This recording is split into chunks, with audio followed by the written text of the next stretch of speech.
The night my dog almost died, I didn't shout. I didn't run. I just watched and memorized every detail of the man who did it.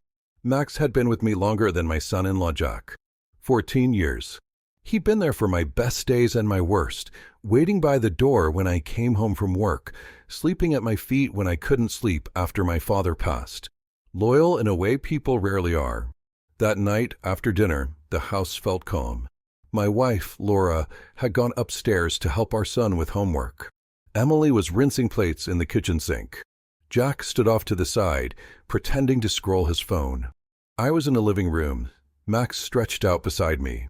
From my chair, I could see into the kitchen through the reflection in the patio door glass. That's how I saw Jack pull a foil-covered dish from the fridge, glance over his shoulder, and slip a small plastic container from his pocket. Before we continue, please subscribe to the channel and let me know your thoughts in the comment. White powder rained over the meat inside. No hesitation. No taste test. Just a quiet, deliberate act. He stirred it once, smoothed the foil, slid the dish back in place, and pocketed the container.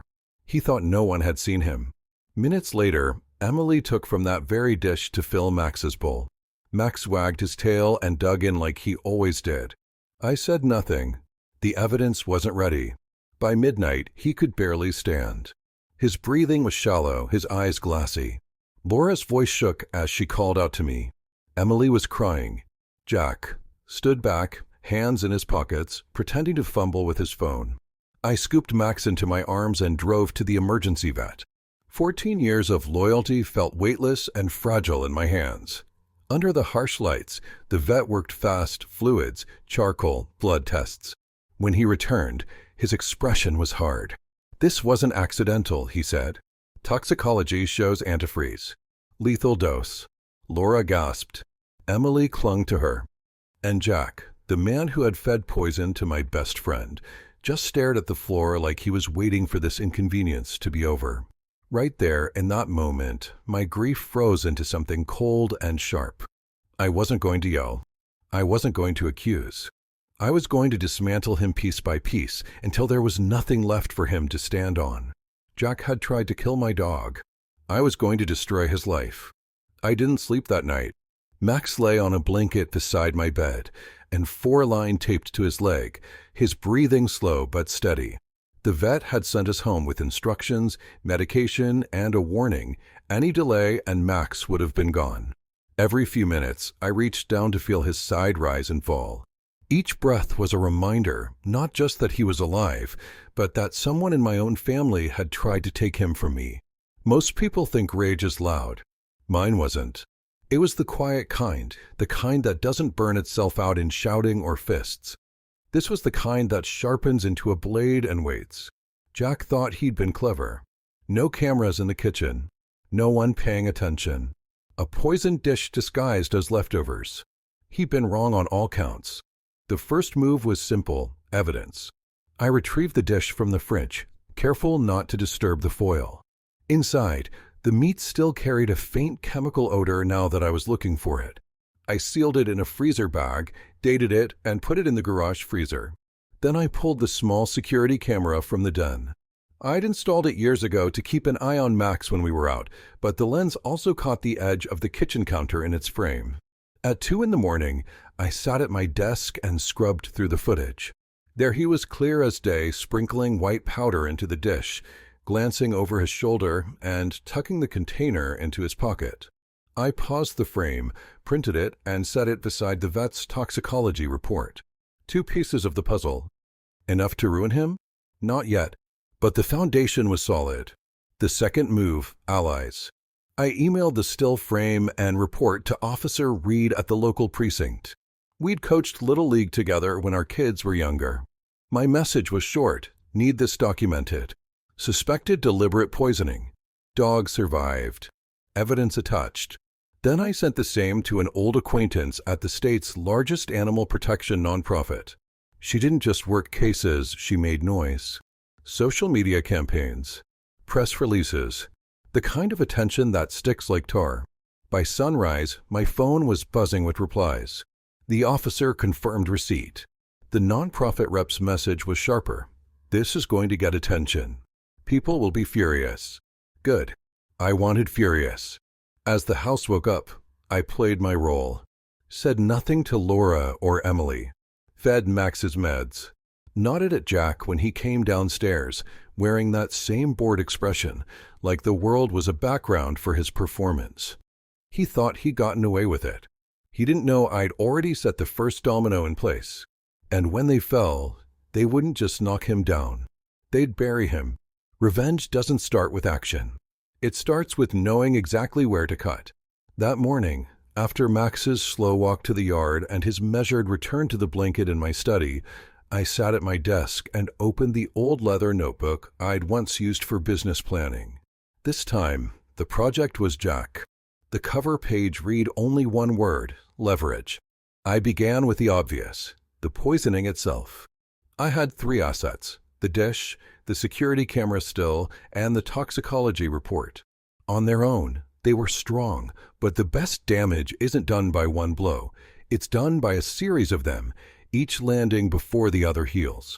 I listed every category of his life: work, where he earned his money, who he answered to, who depended on him; social clubs, groups, hobbies, public image; financial debts, assets, habits; reputation, what people thought of him, what would change their minds; relationships, not just my daughter, but her friends, his friends, and the loose acquaintances who make up the chorus in any small-town scandal.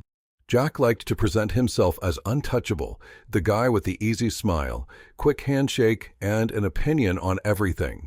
But I'd been around long enough to know those men always have cracks. I started with his work. Jack was a partner in a mid-sized landscaping firm, which in plain English meant he managed sales and client relations while others did the labor. It also meant his livelihood depended on trust. A single accusation of animal cruelty, especially one with proof, would turn high-end clients into ghosts. The firm's website was a gift. It listed every big contract they'd landed in the past year, complete with photos of manicured lawns and smiling homeowners. I recognized a few of the names: country club members, people who read the local news and loved to gossip over golf. Next, I moved to his social life. Jack belonged to the regional business networking group, monthly breakfasts, guest speakers, a thin excuse to exchange referrals. I found their member directory online, dozens of email addresses. One well-timed message could spread faster than any formal announcement. Then, the finances. I didn't have his account numbers yet, but I had Emily.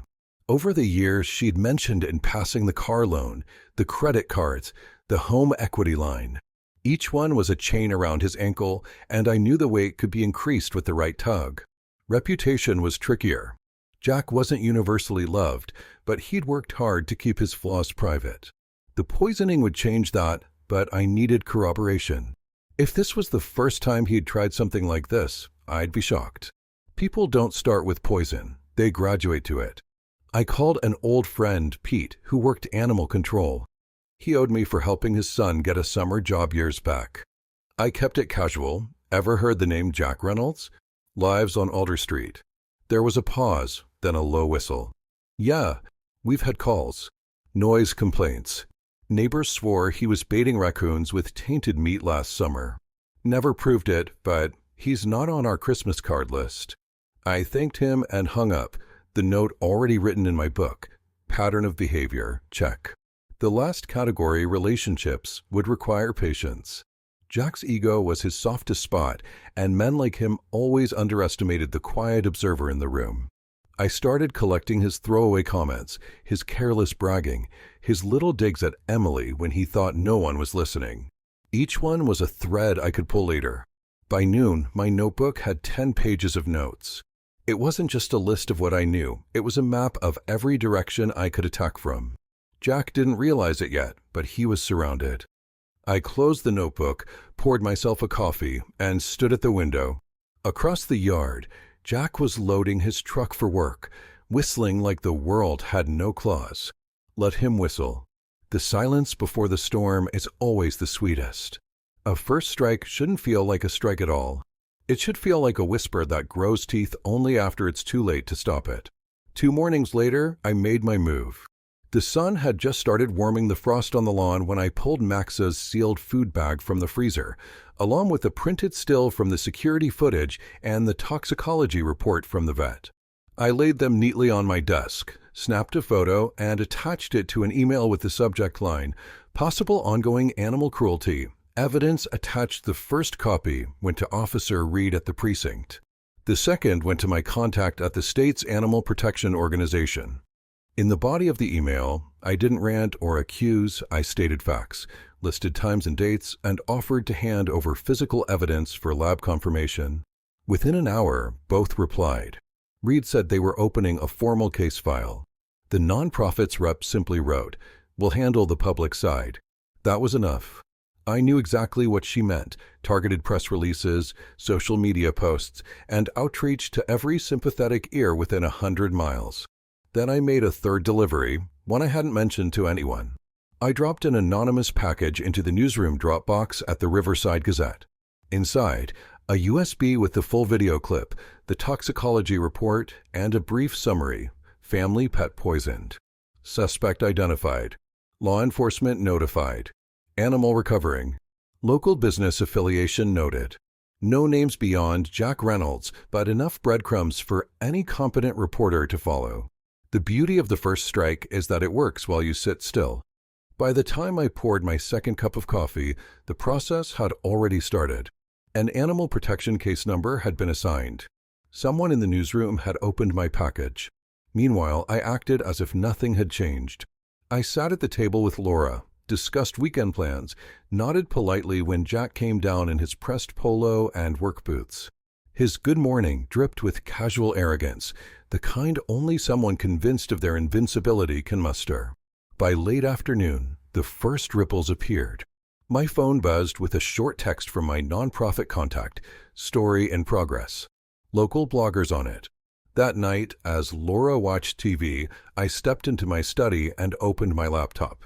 The headline was small for now, just a teaser on a community blog, local business partner under investigation for alleged animal poisoning, no photo yet. No deep details, just enough to raise eyebrows. And the comments were already growing: anger, disgust, people demanding names. I closed the browser, a slow satisfaction settling in. The hook was in. Jack didn't know it yet, but the line was tightening. The best part? I hadn't said a word to him. He would hear about it from someone else, a client, a coworker, maybe even a stranger at the gas station. And when he did, his mind would start searching for the leak, never suspecting it was the man who had been sitting calmly across the breakfast table. The first strike is never the loudest. It's the one that makes your enemy lean closer, thinking they're still safe, right before they feel the blade. Whispers are easy to ignore. Headlines are not. 2 days after the first strike, the community blog post had grown legs. The comments section swelled with speculation. Someone had found Jack's business website and pasted it in the thread. Others began tagging the local animal protection group's Facebook page, demanding updates. By the third morning, the Riverside Gazette published the first full article. There it was, Jack's smiling headshot from the landscaping firm's Meet the Team page, now paired with a headline that didn't need subtlety: "Local business partner suspected of deliberate animal poisoning." Investigation underway. They didn't have the footage yet, but they had the toxicology report, the description of the incident, and confirmation from law enforcement that a case file existed. My nonprofit contact had made sure their quotes were pointed. Animal cruelty is not just a moral failing, it's a criminal act that reflects on every part of a person's character. That same day, 2 smaller neighborhood blogs reposted the article, each adding their own flavor. One ran a photo of Max from my anonymous submission, the image of him lying weak on the vet's table, and 4 in his paw. The caption: "Recovering after suspected poisoning." Jack's name was now searchable alongside animal cruelty in every local feed. That was when the second phase of escalation kicked in, the social backlash. High-end landscaping clients are particular about their image. They want green lawns, trimmed hedges, and no association with scandal. Within hours of the Gazette article, I received a discreet text from a golf buddy who happened to sit on the HOA board of one of Jack's biggest client neighborhoods, words going around. People aren't happy. By afternoon, my contact in the networking group forwarded me a copy of an email from their chapter president. Given recent allegations, Jack Reynolds is suspended from all association events pending resolution. That group had been one of Jack's primary sources for new contracts. Without it, his pipeline would dry up fast. That night, I stayed up later than usual, watching the momentum build in real time. Every comment, every share, every little spike in outrage was another brick in the wall closing around him. And I hadn't even released the footage yet. The next morning, Jack's truck wasn't in the driveway. He usually left early, but this was earlier, the kind of early that means you're avoiding people. When he returned mid-afternoon, he walked into the house without saying a word. His jaw was tight, his face pale. Over dinner, Laura asked why he seemed upset. "Just work stuff," he muttered, stabbing at his food. I kept my eyes on my plate. Work stuff, indeed. He didn't need to know that I already had another domino ready to tip. After Laura and Emily went upstairs, I sat in my study and cued the final part of the escalation, the video. Not the still, the full 30-second clip from the den camera, timestamp visible, showing him sprinkling the white powder over the meat. I sent it, anonymously again, to the same Gazette reporter who had run the first article. No commentary, just the file and a short line, "This is the missing piece." The next day, the video went live on their website. No dramatic music, no editing, just silent, undeniable proof. You could almost hear the sound of doors slamming shut on Jack's life. Within hours, the landscaping firm announced that Jack was on leave, pending investigation. In business speak, that meant he was finished. And still, I said nothing to him. Not because I feared confrontation, but because silence was the part that cut deepest. When a man's life is collapsing and you're sitting calmly in the same room, sipping your coffee, he knows. He just can't prove it. The escalation wasn't over. It had just reached the point where he'd start to feel it in his bones. When a man feels the walls closing in, he doesn't think more clearly. He panics. And panic makes him sloppy. By the end of the week, Jack had the hollow-eyed look of someone who couldn't sleep without imagining the next phone call or email would end something else in his life. He'd stopped whistling in the mornings, stopped making small talk. Even his posture had changed, shoulders hunched, chin tucked, eyes scanning like he expected a blow from every direction. It was time to give him more directions to look in. The day after the video went public, a client of his landscaping firm, a retired lawyer named Whitaker, posted on Facebook, "Won't be working with anyone who harms animals." Contracts canceled. A dozen likes turned into dozens of shares. Other clients began announcing their review of services, which was polite code for "we're out." I didn't start those posts. I didn't need to, but I did make sure they were seen. Using a few anonymous accounts, I commented on local forums, linking the news articles and reminding people about the video. Each link was a small push to keep the fire burning. 3 days in, Jack made his first major error, a public denial. On his own Facebook page, he wrote, "I've never harmed an animal." The so-called evidence is misleading. This is a personal vendetta being twisted into a smear campaign. It backfired instantly. Comment after comment demanded explanations for what exactly he was doing in the video. Some posted screenshots of the still, circling the container in his hand. One reply summed it up perfectly: "You can't smear someone with their own actions, Jack." That post stayed up for 2 hours before he deleted it. But the screenshots lived on. The following evening, I saw his truck leave the driveway and followed from a distance. He drove to a bar 2 towns over, the kind of place where people drink to forget they have to go home. I stayed in my car, watching through the front windows as he downed 2 whiskeys in quick succession. He wasn't there for fun. He was meeting someone, a wiry man in a worn ball cap who slid a small envelope across the table. Jack opened it, glanced inside, and shoved it into his jacket. He was desperate enough to be taking advice, maybe even help, from someone who looked like he couldn't help himself. I made a note in my leather book: Thursday night meetings, possible fixer, or debt contact. The cracks were widening. The next morning, Laura mentioned casually that Emily was upset. Apparently, Jack had snapped at her over something trivial, a misplaced receipt, a half-empty coffee cup. He was fraying at home, too. That mattered because once the tension moved inside the walls, it wouldn't take long before the people closest to him started questioning whether they even wanted to stay close.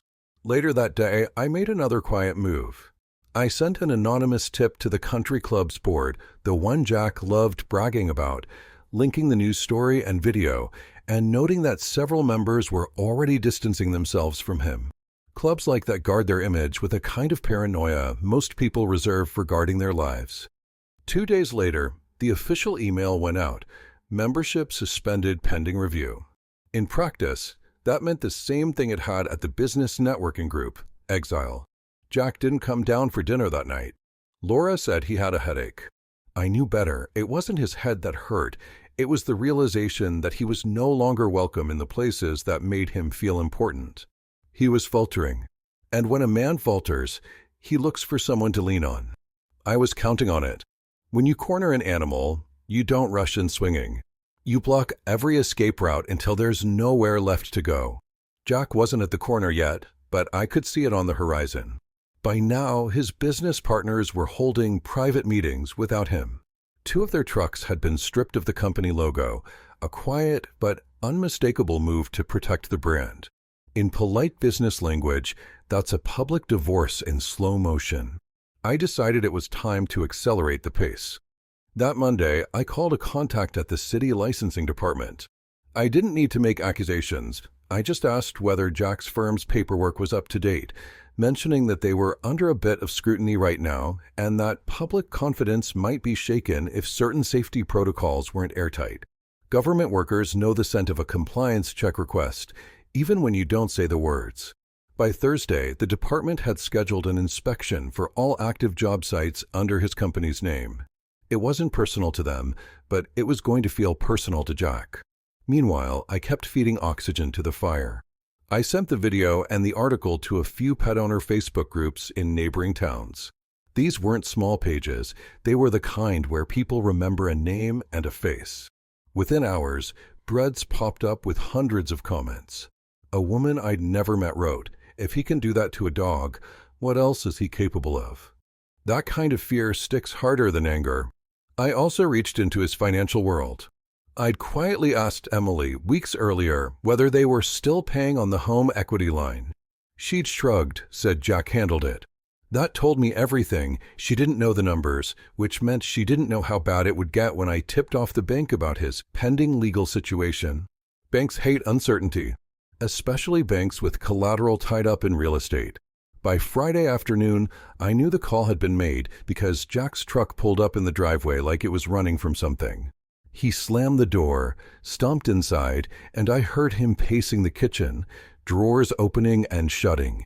Laura asked if everything was okay.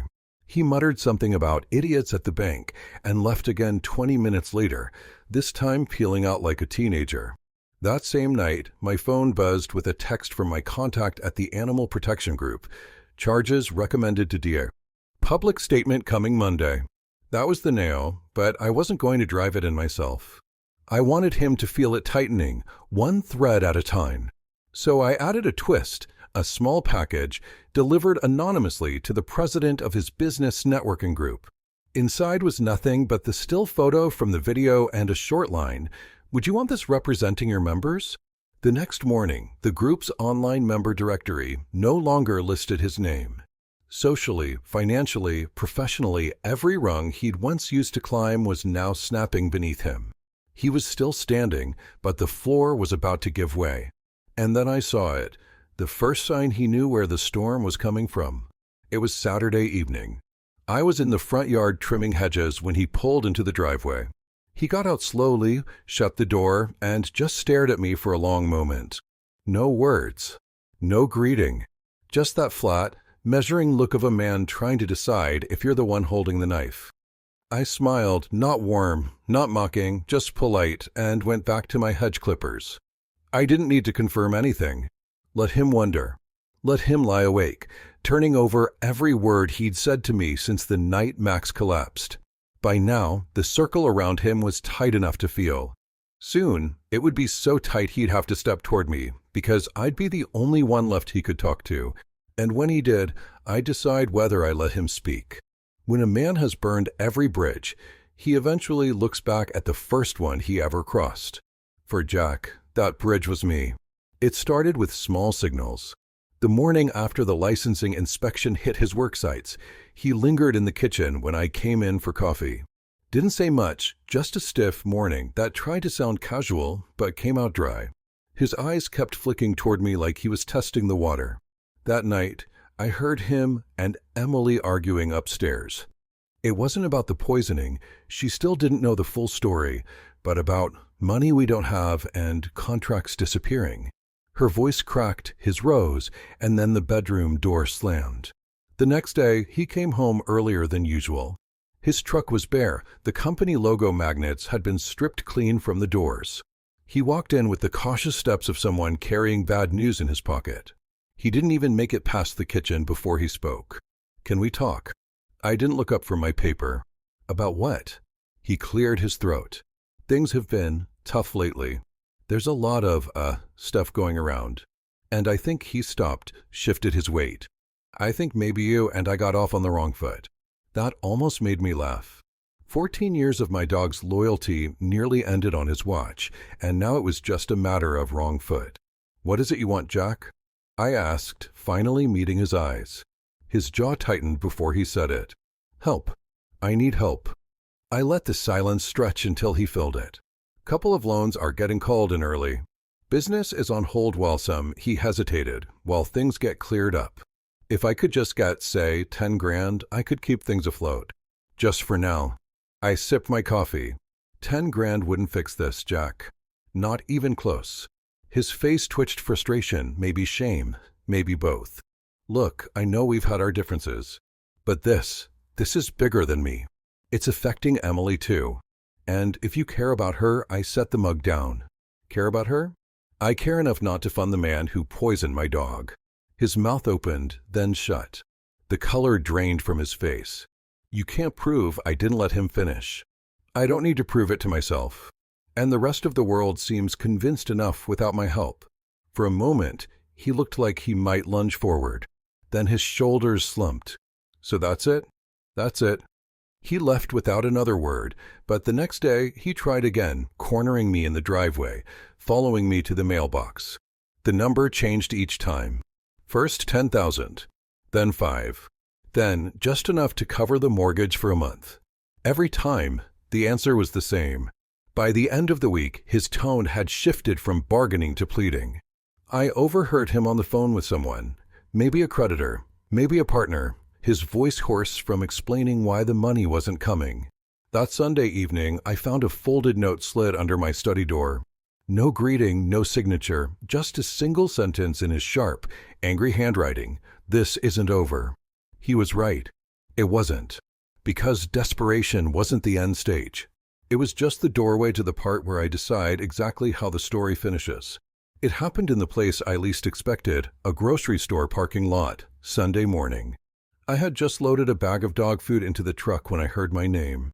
The voice was strained, like it had been dragged over gravel. I turned to see Jack walking toward me from across the lot. He looked nothing like the man who'd first married my daughter, no crisp polos, no practiced smile. His hair was unwashed, his shirt wrinkled, and there were purple hollows under his eyes. Even from 10 yards away, I could see the tremor in his hands. He stopped a few feet from me. "We need to talk." I shut the truck tailgate and leaned against it. "Go ahead." "I've lost my job," he said, each word clipped like he was forcing them out. "The firm cut me loose after the last article. The club's gone. The bank's calling in the equity line. I don't have anywhere left to go." I stayed silent, letting the weight of his words hang in the cold air. "You did this," he said finally.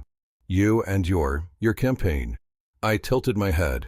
"I didn't feed poison to a dog, Jack." His eyes narrowed. "You could have let it go. We could have worked something out. But you had to make it public." "No, Jack. You made it public the second you decided to act like Max's life didn't matter. You wrote your own story. I just made sure everyone read it." For a moment, I thought he might take a swing at me. His fists clenched, his shoulders squared, but then he deflated, like he remembered there was nothing left to win. "What do you want from me?" he asked. "Nothing," I said. And that's exactly what you're going to get from everyone else from now on. His mouth opened to respond, but I stepped closer, close enough for him to see there was no heat in my expression, only ice. You tried to kill my friend, I said. I made sure you'll never have any friends again. His jaw worked like he was chewing on words he couldn't swallow. Finally, he turned and walked away, not looking back. I watched him cross the lot, shoulders hunched against a wind that wasn't there, climb into a dented sedan that wasn't his, and drive off into the gray morning. Max was waiting in the back seat when I got in the truck, his head resting on his paws. I scratched behind his ears. It's done, I told him. But it wasn't, not quite. There was still one more thing to do. By the time winter had started to break, Jack Reynolds had disappeared from the places that mattered. His name no longer showed on the landscaping firm's website. The business networking group had deleted his profile entirely, like he'd never existed. The country club's glossy membership list, the one he'd loved flashing around, had a conspicuous blank where his name had been. He didn't just lose work. He lost the ease of walking into a room without whispers following him. I'd see him around town sometimes, buying gas with cash, sitting alone in the corner of the diner, shoulders drawn in like a man who didn't want to be recognized but knew he would be. The DA's office never had to convict him. The court of public opinion had already done it with more efficiency than any jury. The charges stayed pending, but no one cared. Once your face has been attached to animal poisoner on every screen in town, you don't come back from it. Emily moved out in early spring. I didn't ask her what broke first, the finances, the shame, or finally realizing who she'd married. She came back to our house with boxes, her eyes swollen from a night of deciding. I helped her carry them in, said nothing about the relief I saw in her posture. Jack tried calling me once in April. I didn't answer. He didn't leave a message. Max was still here, slower now, a little more gray around the muzzle, but alive. Every time I filled his water bowl, I remembered the night I carried him into the vet's office and the steady breath that told me I'd made it in time. And every time he lay beside my chair, I thought of Jack's hand sprinkling poison like it was nothing. I didn't need to do anything else. His life wasn't just damaged, it was uninhabitable. No decent employer would take him. No club would have him. No neighbor would invite him to a barbecue. He could move away, change towns, change his name, but the internet doesn't forget, and neither do the kind of people who love their animals. One evening in late May, I stopped by the grocery store again. On my way out, I saw him.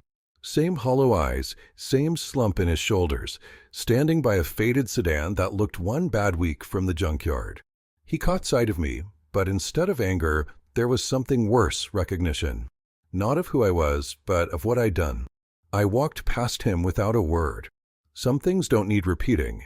Back home, Max greeted me at the door, tail wagging. I poured his dinner, scratched behind his ears, and sat down with a cup of coffee. Through the kitchen window, I could see the yard bathed in the last orange light of the day. Jack had taken one shot at the thing I loved most. I'd taken everything else. And in the quiet, with my dog at my side, I knew that was enough.